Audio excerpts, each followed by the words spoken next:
In this video, I will explain how to make a backup of the ZBRN32 settings for the substation monitoring device.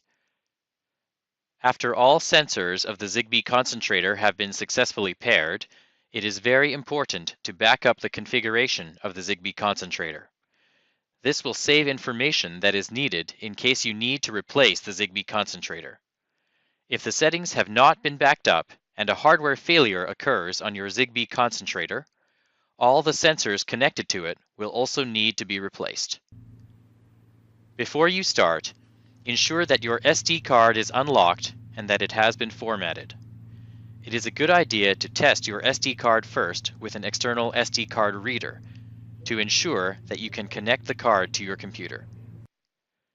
Ensure that the letters RDY are displayed to indicate that the device is ready, then insert the SD card into the SD card slot on the ZBRN32. Press the configuration dial once and wait until the CONF or CONF menu appears. Next, turn the dial clockwise until the SD menu is shown. Press the configuration dial again and wait until the menu SALL or SALL appears. Now, press the configuration dial once, then turn it clockwise until Yes is displayed. Press the configuration dial again, and you should see that the display flashes a few times. Wait until the message SALL appears again. Now it is safe to remove the SD card from the ZBRN32.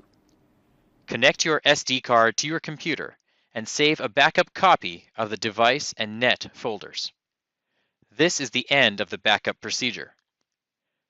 If you encounter any problems with this procedure, please contact your local Schneider Electric Customer Support Center.